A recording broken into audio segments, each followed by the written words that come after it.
Wisconsin Foodie would like to thank the following underwriters.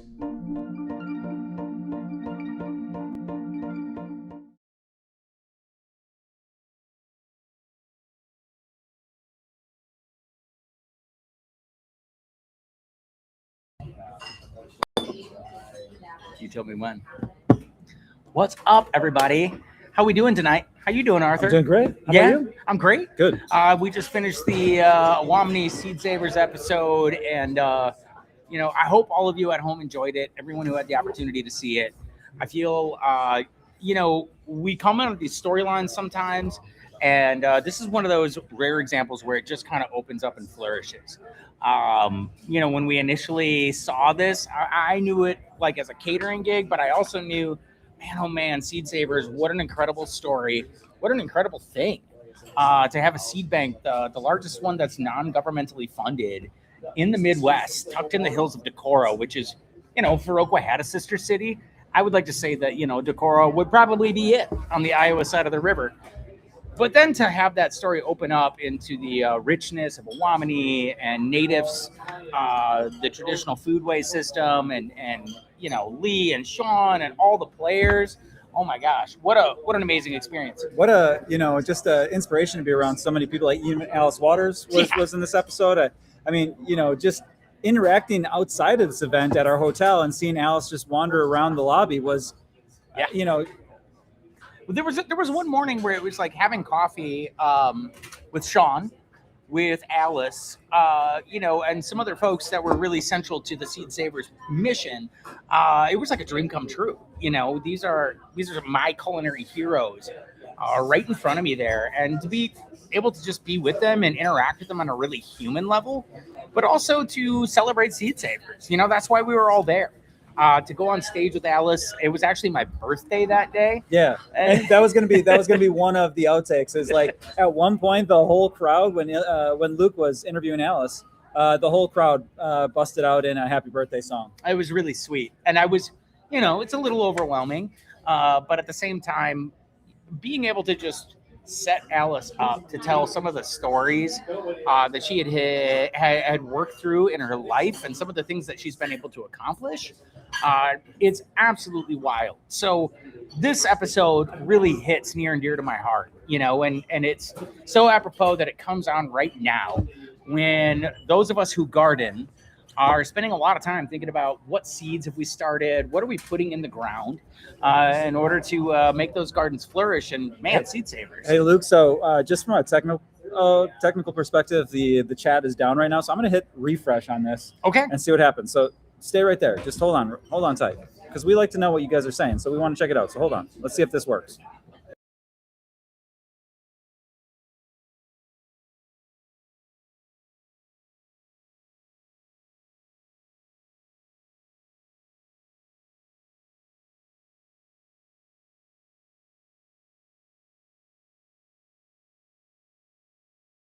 Gig going.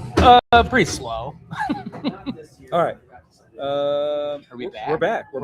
We're back on. There's still 11 people here. You guys stuck with us? I wonder if it ever really booted us off. Yeah. Which, when I was doing the restream, like DJing it up here. For those that don't know, this man's a DJ. You can hire him for your parties or for your raves. Yeah. He does that. You could actually probably contract Sean Farr to do the sausages for your party, and then we'll curate the playlist. Yeah. But what's a DJ's favorite sauce? Like if you were to, classic French sauces. No. Oh, this isn't a joke? Oh no, a DJ's favorite sauce is Nara. Oh yeah. Yeah. That's what I was expecting. Good. That was I it? like that. Okay, yeah, good. That was great. Yeah. This is, I think, we like to stay in Wisconsin. It's called Wisconsin Foodie, but there's some stories that just take us out of the border. And this was particularly this was a lot of fun to explore two different states, Yep. And two different times of the year. We had a lot of fun making this episode. I know the idea started because Seed Savers originally invited you to come down and to be a part of this event. Yeah. And, in the background, I'm thinking to myself, well, Alice Waters is going to be there. Sean Sherman's going to be there. Luke and Linda Black Elk, by the way, are going to be there. So, I mean, it's one of those ones you just couldn't turn down. I had to bring the camera, and look what happened. Look what happened. You know, and I think like uh, obviously it's what I really like actually now that I think about it and I think about the visual images because I just saw this right along with you. The thing that I really adored about the visual images is we go from like it being so lush and beautiful, you know, early August in Decorah to like, boom, we're in Minneapolis in November and it's cold. Those drone shots Yeah. above, I mean, it's just stark, bleak. So good though. I mean, it like Right. really paints the scene of the Midwest and like to see the food shine in both of those climates, like it really is so much fun. You know, one of the things though that I was really, really stoked about in this particular episode was getting the opportunity to get to know Lee Garman. Just What a little. rock star that dude was. I love Lee. I don't, Seriously. you know, I mean, it's got to be really tough to be working with somebody like Sean Sherman. You know, I mean, that dude is just a rock star baller, right? I mean, he's a baller. He's a baller. He's everywhere, doing everything, doing the Daily Show, doing late night shows, doing all the shows, really. And to have somebody like Lee, who is the chef de cuisine, Oh, he's the he's executive chef. Yeah. executive chef of Owamni. You know, I'm really glad that we were able to give him that spotlight tonight. Yeah. Because that guy is just a wonderful human, so talented, and just so great to be around. Seriously. You know, being in that kitchen with the Owamni over the course of like 3 days, it was just a really beautiful community of people who are very excited to do good food. And, you know, I don't want to take anything away from Sean Sherman. Like, in my opinion, that guy should get as much camera time as the media can give him. But to your point, you know, to highlight Lee. And it's always in these restaurants, it takes an entire community of people to pull this off, whether it's managing folks, whether it's sourcing the food, whether it's executing the food, taking your order, making people, you know, really shine in that experience of coming to a restaurant. So like to get to see behind that veil a little bit, it was very, very meaningful for me. Yeah. Yeah. And that bison ribeye was top of the list. The rib? Oh man, that was no, the ribeye, like Oh, at Owamni. Oh yeah. And the ribs the bison back ribs were equally as amazing. Those are tasty. Those kids got away with meat. I mean, I will tell you, like that dry brine, it's definitely where it's at. And I will say that, like, you know, kind of loosely comprehending what was going on there. It's one of those cooking techniques that once you try it and you really take the time to do it, you're never going to go back. It's just such a beautiful and elegant way to season the food. Can you talk about it? Yeah, so tell us more. So Lee had kind of said that they do a dry brine on all of the proteins that they utilize in Owamni, and because they don't use pork, beef, chicken, things that came after you know, contact with Columbus, that actually has a little bit different enzymatic structure. When Lee was talking about the omega-3s and omega-6s in bison and how even the fat is actually good for you and good for your heart, that is all true. You know, a lot of food that we eat today in American culture, you know, it's been raised to be delicious, but maybe not quite as nutritious. And so when they dry brine that protein, what it does is it just breaks down the protein enzyme structure, and everything becomes just a little bit softer, but it is allowed to cure a little bit. And it, you know, when he torched that outside on that grill, man, oh man, that char, I think I made a joke about it, like the char was everything. Yeah. Salt, sugar, chilies, you know, very, very simple. And really letting the ingredients and the foods themselves do the speaking. It was so fun. So fun. Yeah, no, you know, so Owamni too just moved, right? So if you plan to visit, make sure that you in advance you kind of, you know, plan that out because they moved into I think they do the first week in May. So at the end of April, the location where they're at right now, right at the base of St. Anthony Falls. In reality, they're moving like a block and a half. They're moving into the Guthrie Theater, which is just a little bit farther down the falls. But you know, the space that they've been in was part of the Minnesota Parks Department for a long time. They had kind of outgrown that space. And so, you They're moving to something that can be more permanent. They can do more installations, more education around the food. And, I'm going to tell you right now that if you have the opportunity to go to Owamni, do it, take it. But Owamni is truly the tip of the iceberg when it comes to that culinary institution. The traditional Indigenous Foodways organization, Natives, that has the Indigenous Food Lab that makes thousands of meals a day and distributes them to tribal elders in South Dakota, Minnesota, and Wisconsin. They have a farm to school, an indigenous to school program. They highlight producers all over the United States and, all over Turtle Island, so North and South America. And Sean has cookbooks. Obviously, he's one of the most respected faces in American culinary. And it's rooted in authenticity. It really is. What I'd love to know from you guys that just watched, how do you feel about us leaving the borders of Wisconsin? Is that something you like to see, you enjoy seeing, or would you rather stay in Wisconsin and tell the stories here? So I'd love to know your thoughts here, whether you're on Facebook or YouTube right now. In the comments, just let us know what you feel. Do you feel like we should explore outside our borders, or do we stay at home? I think even in that question, it really brings up an interesting concept, right? This idea of borders. This food that we had the opportunity to see into and behind the scenes at Owamni, it's older than the borders of Wisconsin and Minnesota. Granted, the natural borders, but when you put it into the context, 1825, 201 years ago, well, that was when Andrew Jackson said that everything west of the Mississippi was supposed to be indigenous land. Obviously, those promises never held up. But in the span of 200 years, you're talking 5, maybe 6 generations of human beings. That's not that long ago. And yet it feels like the world has maybe moved to a different perspective. I just find so much resilience and tremendous pride in the fact that these folks are doing this.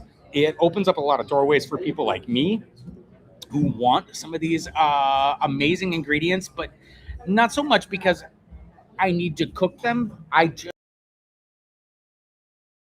And interestingly, we right now are sitting on what was the ancestral homeland of the Ho-Chunk Nation in Viroqua, right? When the Ho-Chunk Nation were displaced from their home here in Wisconsin and parts of northern Illinois, they were actually pushed to an area that included Decorah, Iowa.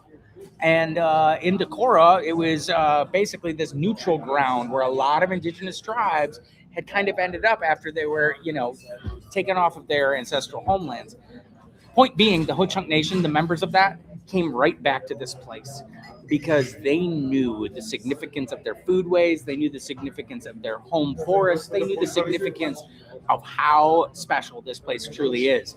And I really felt like this episode did a good job of encapsulating some of that beauty. Well said, man. Yeah, well said.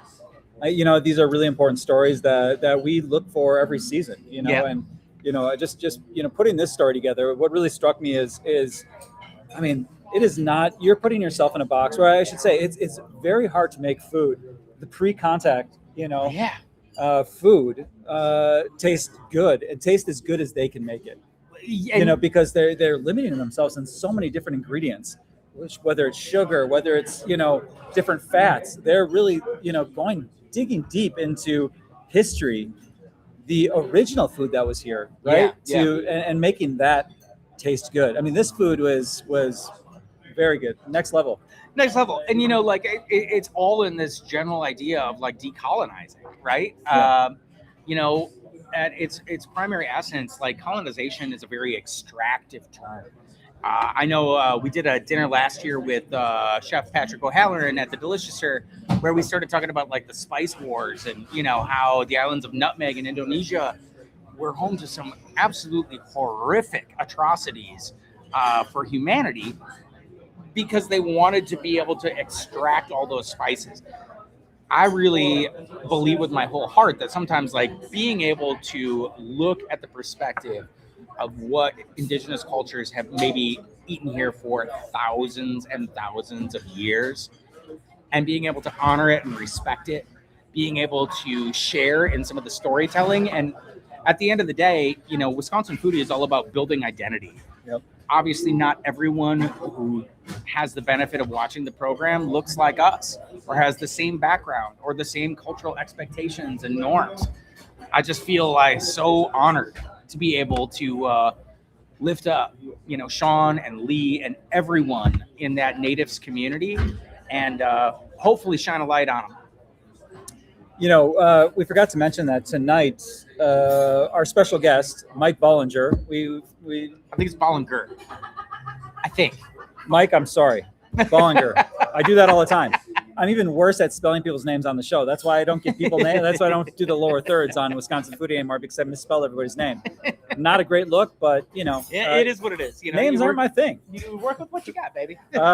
So Mike, Mike was gonna, there was talk about Mike joining us live, right? Yeah. But I think what happened is he started watching the lives, and he decided he's just gonna call in tonight. Yeah. Okay. Fair enough. He's like, yay. One of the beautiful parts of modern technology is that with just a simple click of the button, we can bring in our good friend and one of my favorite, honestly, farming families in all of the Midwest, Mike and his amazing partner Katie. And my gosh, there he is in the flesh. Look at this! Isn't this in the flesh, right? Technology. Luke, you didn't get my name right either. Dang it! How do you all these years, all those hugs, I figured you'd at least be able to get my name right. Wow! How do we say it? Wow! I thought I was thinking of you, correcting him. Is it Bollinger? Bollinger. Bollinger, like bowling. It's okay. Get it.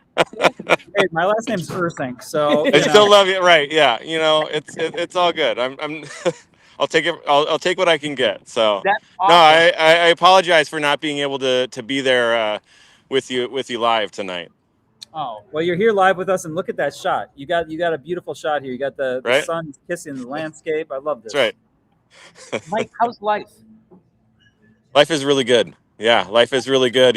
Spring is on the way. This is a busy time of year at Seed Savers Exchange, and for anybody that's farming anywhere in the country, things are warming up. Everything's greening up. Greenhouses are starting to bust at the seams. At Seed Savers Exchange, we've got about 240 different varieties that we're growing out this year to be able to save for seed. So, trying to keep all of those things organized.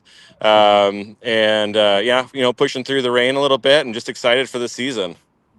Do you have did I read that you guys have a plant sale coming up in May? We do. We have a plant sale coming up in May where we have a number of varieties that we offer in the catalog, and also ones that are coming straight out of the collection that aren't otherwise, available as seed through the catalog that are there. It's wild. I've been at Seed Savers Exchange for 3 years as the executive director, but we've been going to the plant sale forever. And, when I come down the hill to where the plant sale is, I just can't believe it. It's almost like the 50th, right? Or you kind of saw. You were there, but you could see in the video, in the documentary that you did, right? Just like all the people, and it's the same thing. There's just a lot of energy. I think there's a reason that people love to come there and into that valley and get together and talk about plants. It's just having a sense of community there, and for you to be able to be a part of that during the 50th anniversary was really exciting too. Man, thank you so much for that opportunity. I know I say that all the time, but really, you gave us a platform to obviously make this production, but also you believed in me enough to be able to, pace myself through an interview with Alice Waters, and then execute a dinner, and the entire staff of volunteers and employee base at Seed Savers was truly incredible, man. You guys really showed out. It was amazing. And today I had a couple come in from Amory, Wisconsin. They drove all the way down to the Driftless Cafe for lunch. They were going to a wedding in Davenport.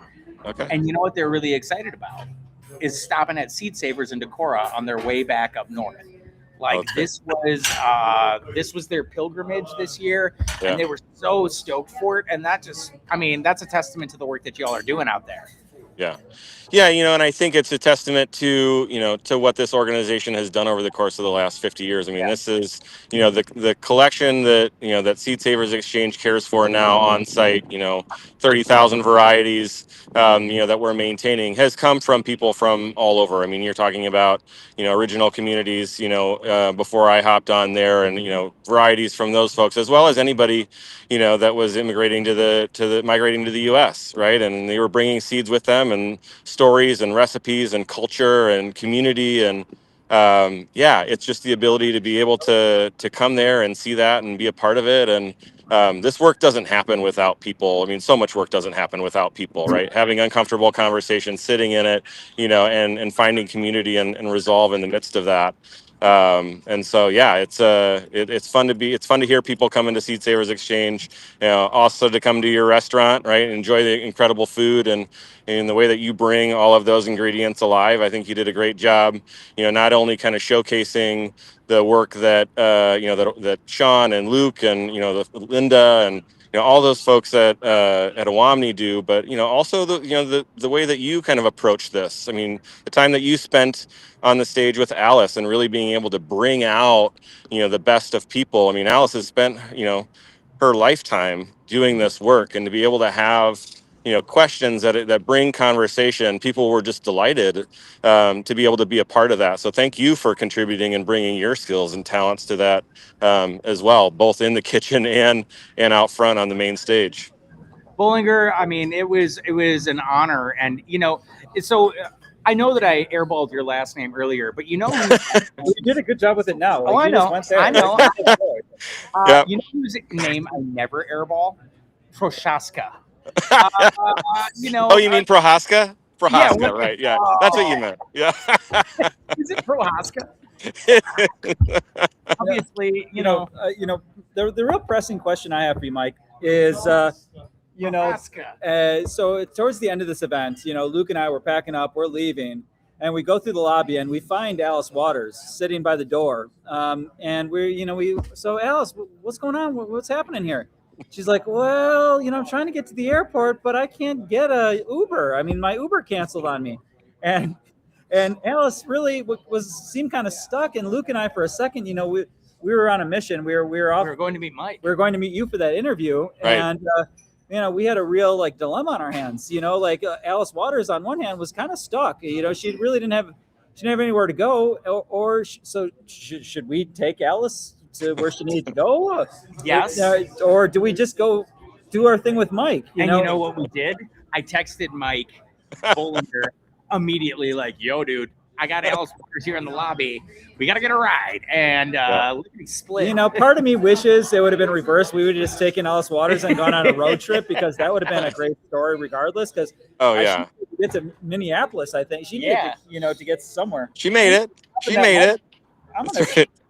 I'm gonna charge you for this, Mike. I know. I got to get my own. Sorry. So my big question is, did she ever make it out of there? She did. She did. Yes, she did. She made it. She made it out of there. They're always coordinating issues, but there was a really kind couple that were at the 2-day event at Seed Savers Exchange, and we're going up that direction anyways, and we're going to the airport. I mean, Sean also called, and right, he was there, and he could have taken her up there as well. But yes, she did make it to the airport and made it home.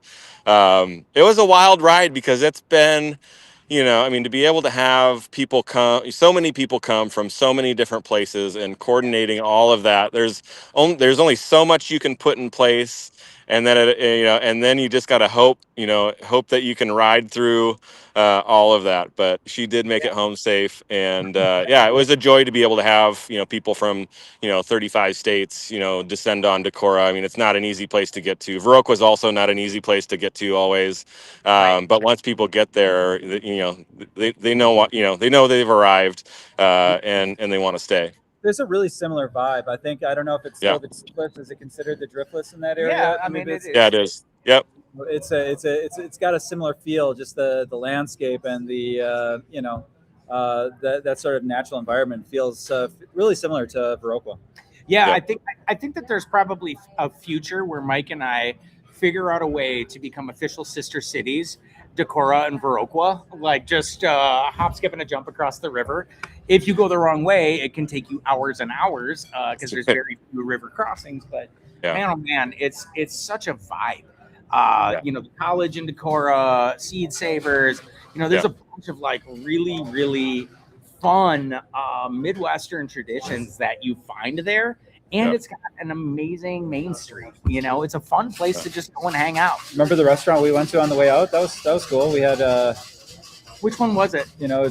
Oh yeah, the whole family. We had was it some bowls? It was the bowls. Yeah. Blazing Star. Blazing Star. Yeah, that place was cool. Went to the bookshop next door. It's a great. I mean. If you're coming to Viroqua, it's about an hour out of Viroqua. I mean, it's a great day trip. I would recommend, doing that. I want to go. I got to come down to the plant sale because here's my deal, Mike. Is so this is like like a little hobby that I've been doing for a while. Is growing seeds, growing peppers. They started with peppers, and I started. I felt like I got kind of successful at it, and then I started doing tomatoes and other things. I have some raised beds, and this year I planted my seeds, and I didn't do it with the necessary love that I needed, that I typically do it with, the focus that you need to have when you start seeds. So the love wasn't there, the focus wasn't there, and my seeds all just died. Like I could not grow, not one plant came up. We got you, Arthur. We got you covered. Just come on over.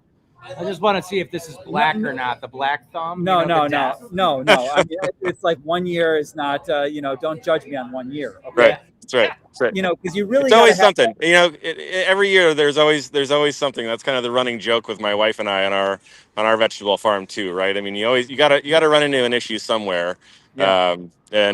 We got you covered. So come on over. I'd love to have you. So Mike, I'm going to start over, and there was some Seed Saver seeds that I had in there. I think my Shishitos were at Seed Savers, and the one seedling that popped up was a Seed Saver Shishito, just one out of like hundreds. So all you need is one. All you need is one. Well, I'm going to need more than that. Oh, wait, I thought it was all you need is love. That's right. You need more than one Shishito. I wasn't going to correct you after I butchered your entire bloodline. So I'm gonna come visit you guys in May. I'm gonna grab some plants, but I'm gonna try again this weekend. What do you think? You think I'll be able to successfully start seeds this weekend and get them in the ground for them to flourish? Yeah. So you're talking about peppers specifically? Tomatoes. Yeah, tomatoes, you want 4 to 6 weeks from the time that you plant them till you put it in the ground. Peppers are going to be about 8 weeks from the time that you seed them. So we have to do the quick math, right? We're April, May, June. Yeah, I mean, you're pushing it with peppers. At this point, you'd get some later in the season. So if maybe you do both. Maybe you get a few transplants to get that early production, start some seeds now so you can feel good about yourself and prove to Luke that you don't have a black thumb, and have a later harvest there too. You should be setting pretty good. Yeah, dude, that's awesome. You get the now and later. Yeah, now, it's right. The wrap and the roll. Is there? Do I have to be the shake and the bake? Yeah, that's right, baby. Shake and bake. Do I have to be in like a special club to come down? And like, what does it look like the day, like when you guys open it up? Is it like you got a line of people that's like grabbing plants? I mean, we've got thousands of plants, and it is really, I mean, if you think about all the cars that you saw when you were here during the conference, it's a similar vibe. A larger, that large tent that we had under the main stage is just oriented a different direction, and it's just tables and tables of plants. It's a rush. Very first thing on that first day. It mellows out a little bit, and then it's really busy that second day too. So I guess I would say, if you really wanted the sweet spot where you didn't have to fight the rush, but you wanted the full selection before things start to kind of move out, that the afternoon of that first day is a really good spot. And what day is that again? I think it's the 9th and 10th of May. Sweet. Yeah, we have it. We just posted it. I mean, it's on the website and on social media just to confirm. But yeah, I'm pretty sure it's that 9th and 10th. Awesome. Arthur loves a sweet spot. So that's exactly what he's looking for. Yeah. That afternoon of the first day, you can bet your bottom dollar that Arthur Isaac, how do you say your name? Or Cynic? Or not? Well, Arthur will be there. Mike, Yeah, well, that's why he's sitting next to you. That's the sweetest spot, Luke.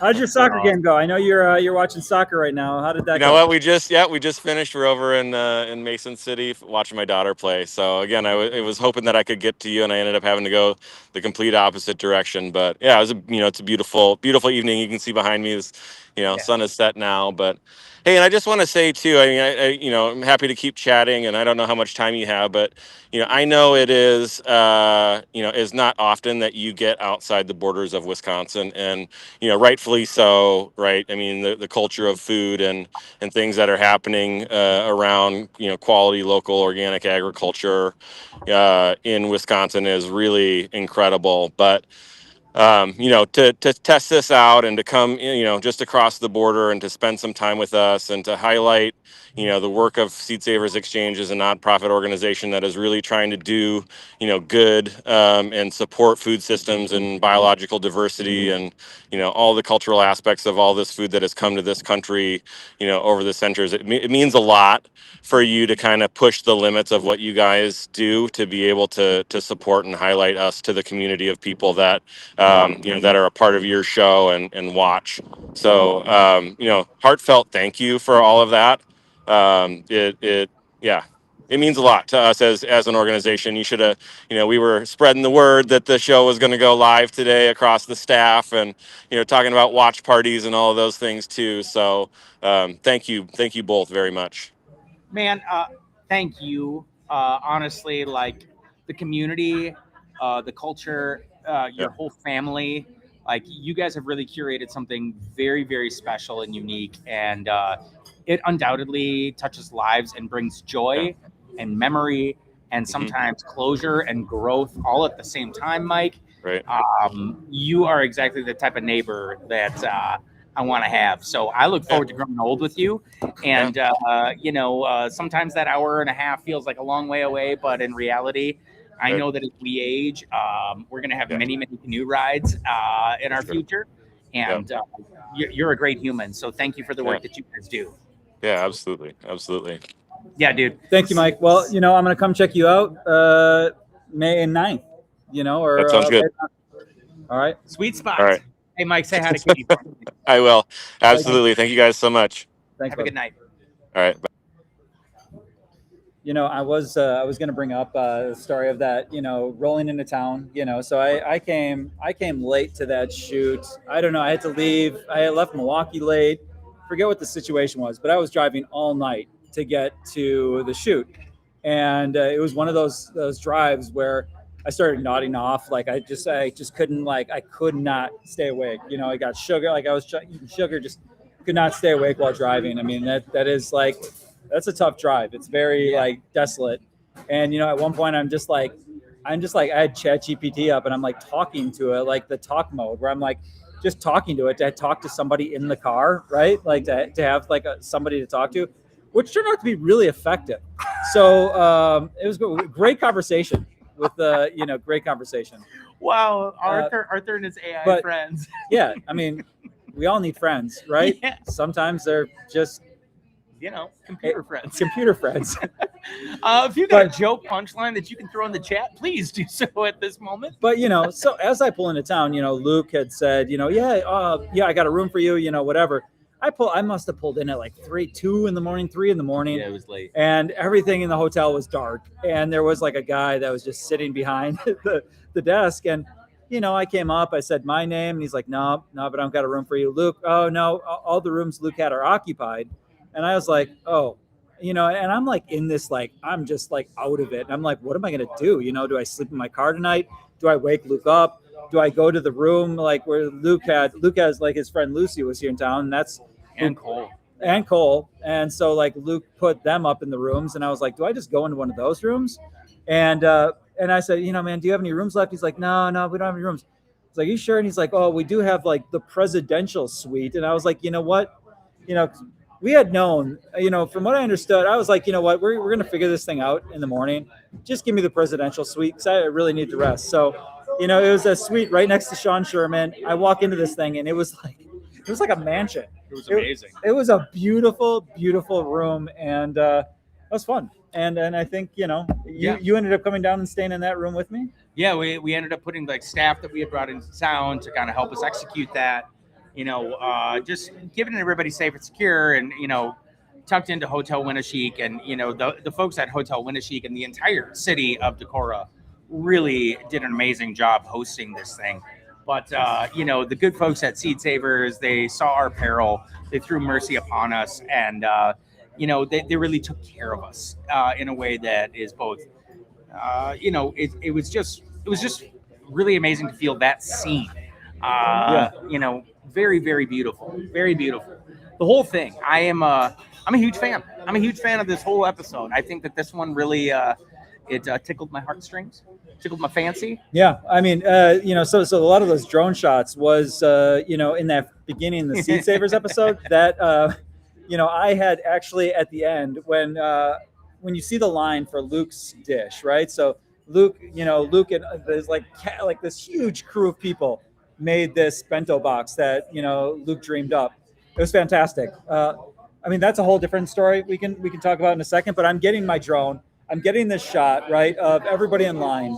And this is like a couple days, right? This is like 2 or 3 days we're there. So I'm sort of like in this fog of just production and shooting and like going through the motions, looking at this massive line that Luke has got lined up to, for his dish. And I'm getting that drone right in the drone got kind of caught in the trees.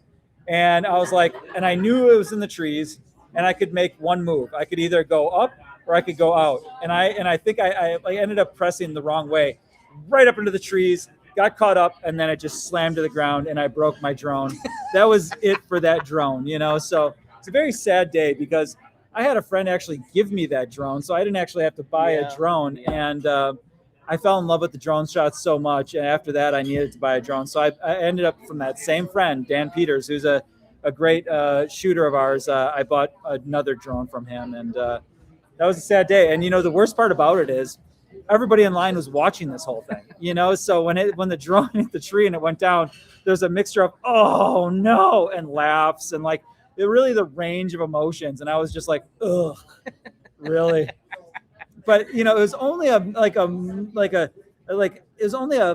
little fraction of the pain that I think the crew that was making Luke's dish was going through at the time, because essentially it was 350 people lined up for these bento boxes and they were making them on the spot. And it was like a crew of volunteers that were like people that worked at Seed Savers, random people that said, hey, Luke said, hey, can you put food in a box? And it was just such that was a lot of work as well. And here Luke decides, I'm just going to go out and talk to the people in the line, So here's this massive crew of people making these bento boxes. And Luke is just going down the line, like trying to like tell the story and do his thing. To me, it was very chaotic. I don't know. How do you feel about that night? Well, I think that it was actually probably one of the most authentic restaurant experiences. And, like whenever we make the television show and we go into restaurants, 99.9% of the time, everybody's on their A game. There are very few variables because you always want to show out. But sometimes when you're doing big food like that and there has to be a mechanical, almost like assembly line process, there's room for error. So going out and talking to the people about what they were getting, trying to buy a little time, the little song and dance. And as it was coming back, and Arthur was just like, you got to get it out, which is a very common feeling. I feel that too. But you usually in the kitchen, you kind of like, you compartmentalize that part and you just do the thing out here and it comes together. And those volunteers, the folks from Decorah, Mike and Katie's kids, they absolutely crushed it. I mean, it was a ton of food, and that was the part with the. You didn't make it easy though, right? No. I mean, you had like how many dishes did you? It was like 7 or 8, like 7 or 8 in. Yeah. It was. But like when you're highlighting Wisconsin and like the food here, like what do you have to slip in the box? We had to have a couple cheeses.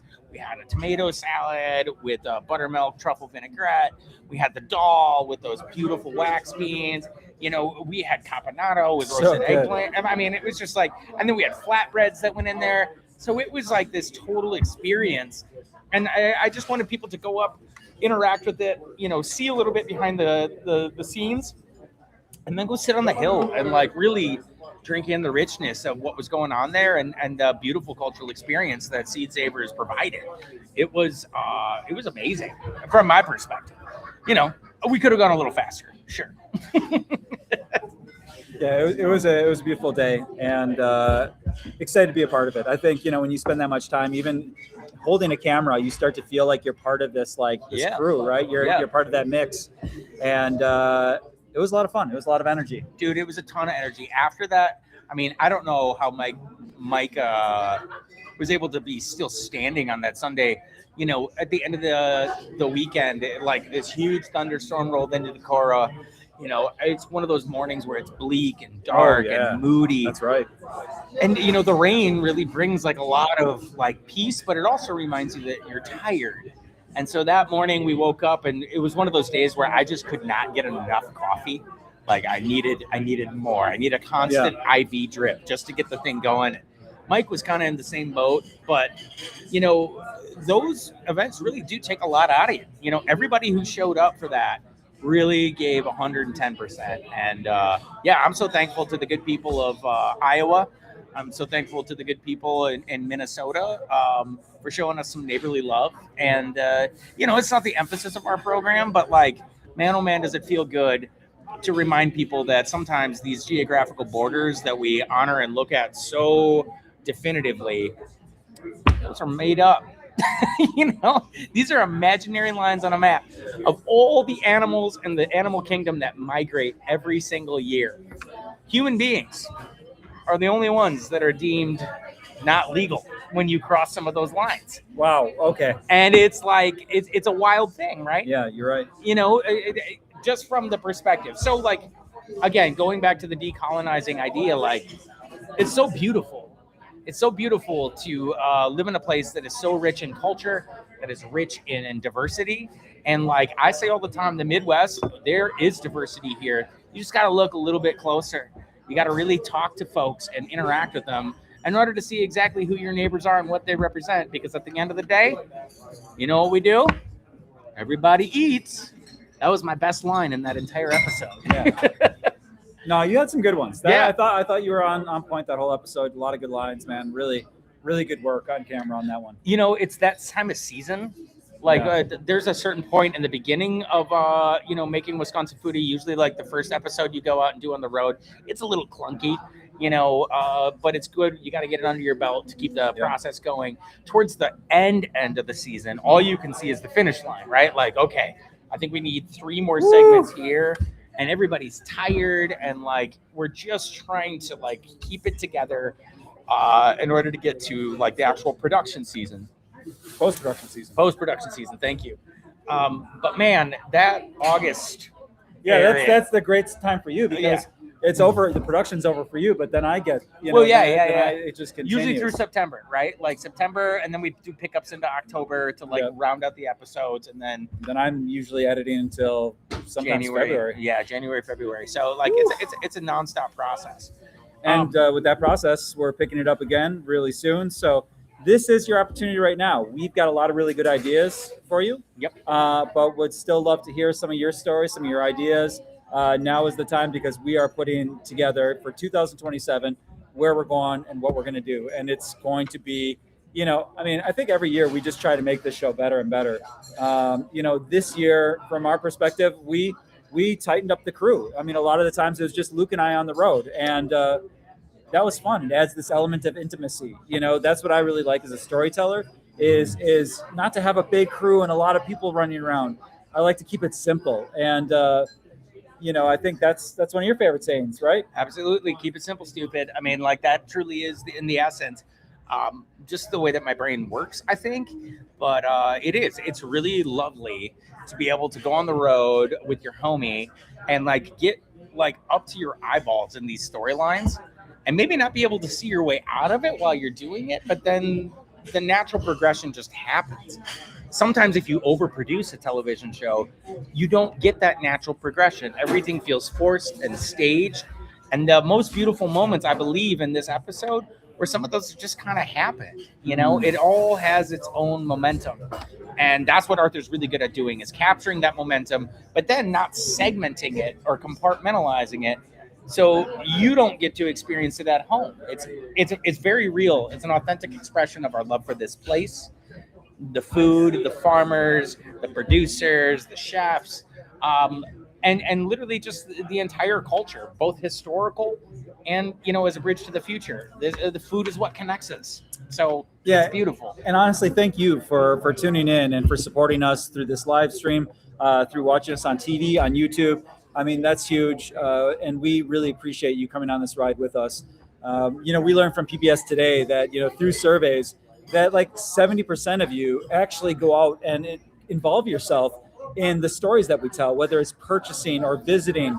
And that's huge for us. That's what we want to see. We love when we get those phone calls from the folks that have been on the show that said, "Oh my, our phone cannot stop ringing," or "We've sold out of all of this cheese."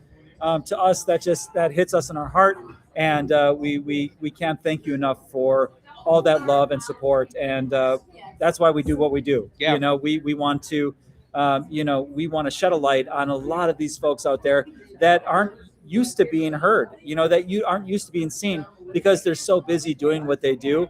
And that is just something so special that we can do is flip the camera on and give them the spotlight and allow you to go out there and visit them and say, "Hey, we saw you on TV. We can't wait to try what you got." You know, that makes me happy. Yeah, to quote Paul Wellstone, the late, great Minnesota senator, "We all do better when we all do better." And I'm so thankful that we can lift all these boats in a rising tide together as a community and show up for each other and be the best neighbors possible. Love it. Yeah. So, you know, with that said, we still have several episodes to go. I know next week's episode, I play the trailer, but I forgot. I was in a rush this morning when leaving for Viroqua. Well, where are we going? We're going to Heartland Farms. Yeah. Which is such a cool story. You know, you may have not realized it, but if you watched the Super Bowl during last year's Super Bowl, they ran this commercial of a Lay's potato chip commercial on a potato farm. And when we saw that, we were like, we want to know more about this, right? Who are these people? We got to hear more about the story. And we dug deep into the story of Heartland Farms and their connection to Lay's, not only Lay's potato chips, but other potato chip companies, international companies, and fantastic story. I don't know if we were allowed to say Lay's on air. I forget where that went. And, you know, to be honest, Lay's, you turned us down last second to be on the show. We really wish we could have come. You know, we planned on coming to the Lay's factory in Let's Beloit. not scorch Lay's. I mean, anyway, we get to go see the Pavelski farm. Sorry. And like, this is a 5-generation farm. It is geographically the largest farm in the state of Wisconsin. And, you know, the technology, the interesting future forward thinking that goes into bringing these potatoes into homes all across the world, it's pretty mind blowing. And not only that, we actually travel, you know, with Jeremy Pavelski. You know, his family was integral at starting the Food and Farm Exploration Center in Plover, Wisconsin. And if you haven't been, that is a fun day trip to go check out. It's just a real, there's so much great energy, history, and education in this space that just shines a light on our agricultural system here in Wisconsin. And it does it in such a way that is just so much fun. Yeah, it's captivating. It's amazing. I mean, if for nothing else, go to the bathrooms in there. They're awesome. It is truly one of the most well-designed, thought-out food and farming exploration centers I've ever been to. And to boot, we get to hang out with Davey Boy. So this is where it comes full circle yet again. Remember that episode we did with horseshoes and hand grenades? Well, next week, you get to watch Davey, the world-famous harmonica player, cook, because that is his game. So stick with us next week. Yeah, it's Check going out to be the great. Potatoes. Yeah. And then after that, I think there's like 2 or 3 more episodes, maybe 2 more episodes left. So like you guys, it's coming up. You know, suck it in, soak it in. Our friends in Milwaukee, I guess the season just started for you, so you got a long way to go. You know, and you know, it's going to be a fun ride because we have some really fantastic episodes coming up for you. But you know, if you're not watching on PBS, these episodes live on YouTube Yeah. permanently. You could go right now to our YouTube channel, and I know some of you guys are watching right now on YouTube. Go back, watch some of these older episodes. They're all on there, and they're ready for you anytime you want. But very excited to finish out this season strong, but also me and Luke hit the road and start shooting next season. And we're looking forward to your suggestions, and we're looking forward to seeing you, at the various spots we stop. Especially, we love seeing you when we're at Quick Trip, and we're picking out snacks, and somebody jumps out and says, "Hey, you're that guy. You're the foodie guy." Yeah, right. As long as you don't follow me into the bathroom, that it happens from time to time. Sometimes the conversation. How many times does that happen to you? Oh, more than I'd like to admit. Yeah. Okay. But it's all good. And I think that if you haven't done so before, hit that like button, smash that subscribe. Smash it. Let's keep telling these stories together and building a more beautiful and well-rounded community through the foods that we eat and Oh share. yeah. Your support is what drives us. Your passion, your energy we feed off of that. So we need to see that for us to keep going, and we really appreciate everything that you guys have given to us right now, because it really does help us move this thing forward. We love you guys. Keep watching. Thank you.